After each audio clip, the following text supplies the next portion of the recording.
তো hello everyone, সবাই কেমন আছো? আশা করি সবাই অনেক ভালো আছো। তো আজকে ছিল আমার দুটো পার্টি মেকওভার। তো সেই জন্য আমি বেরিয়ে গেছি, সঙ্গে আছে মামাম আর আমার হাজবেন্ড। হ্যাঁ, মামাম কোথায় যাচ্ছে তোমাদের সঙ্গে শেয়ার করছি। কোথায় যাওয়া হচ্ছে? আমি যাচ্ছি মামার বাড়ি।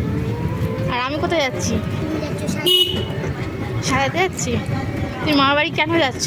বিয়ে বাড়ি। বিয়ে বাড়ি? আচ্ছা, ঠিক আছে। তারপরে মামামকে ওর মামার বাড়িতে মায়ের কাছে মানে আমার মায়ের কাছে ড্রপ করে দিলাম। দেওয়ার পরে আমি আমার লোকেশানে পৌঁছে যাই। যাওয়ার পরে এটা আমার ফার্স্ট ক্লায়েন্ট ছিল। তো ও মেকওভারটা স্টার্ট করার সময় কারেন্টটা চলে যায়। লোডশেডিং হয়ে যাওয়ার পরে যাই হোক করে ফোনের আলো জ্বেলে আমি মেকওভারটা করি। কিছুটা করার পরে কারেন্ট চলে আসে। তো তোমাদের হয়তো এই মেকওভারটা দেখে হয়তো মনে হতে পারে যে পুরো রিসেপশন ব্রাইডের মতন সাজিয়েছি। হ্যাঁ, ও আমাকে সেই হিসেবেই বুকিংটা নিয়েছিল। ওর খুবই ইচ্ছা ছিল আমার কাছ থেকে এরকমই একটা লুকস করবে রিসেপশন ব্রাইডের মতন, যাতে ওকে দেখে সবাই চমকে যায়। তো আমাকে সেই হিসেবেই আমাকে কাছ থেকে বুকিং নেয়। কোনো শুধু পার্টি মেকওভারের জন্য নয়, মানে কিছুটা মানে পার্টি মেকওভার কম রিসেপশন ব্রাইড। তো ওই সেই হিসেবে ওর মেকওভারটা আমি করার পরে ছিল এটা ওর ফাইনাল লুকস। তোমরা দেখে জানিও কেমন লাগছে ওকে।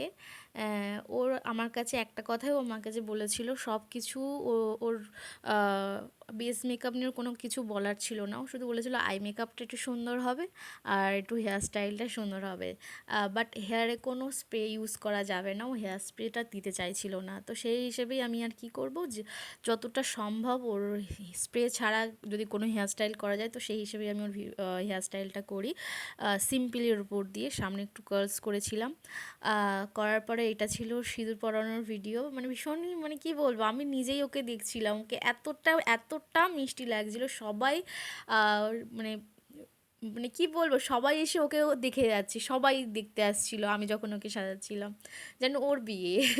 সবাই ওকে এইভাবেই দেখছিল।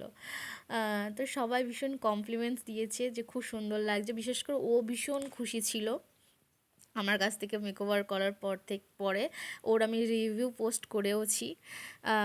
তো এটা ছিল ওর ফাইনাল লুকস। পুরো বারবি ডল লাগছে ওকে আমার ভীষণ, মানে আমি ভীষণভাবে স্যাটিসফাইড ছিলাম। বলে না যে ক্লায়েন্টের থেকে নিজেকে বেশি স্যাটিসফাইড, বাট আমি হয়েছি। ক্লায়েন্ট কতটা স্যাটিসফাইড হয়েছে তার আগে ইম্পর্টেন্ট আমি যে কতটা স্যাটিসফাইড হয়েছি কিনা সাজিয়ে, এটা বেশি ইম্পর্টেন্ট। তো ওটাই আমি বললাম। তারপরে আমার সেকেন্ড ক্লায়েন্ট, ওর একটু আসতে লেট হয়ে গেছিলো, তো ওর খুব বেশি ক্লিপ আমি নিতে পারিনি, ছোট্ট একটা ক্লিপ নিয়েছিলাম। ওর ফুল লুকসটা আমি পোস্ট করেওছি। তো একটুখানি নিয়েছিলাম। তো তারপরে আমার কাজ কমপ্লিট হয়ে যাওয়ার পরে আমি বেরিয়ে পড়লাম আমার বাড়ির উদ্দেশ্যে।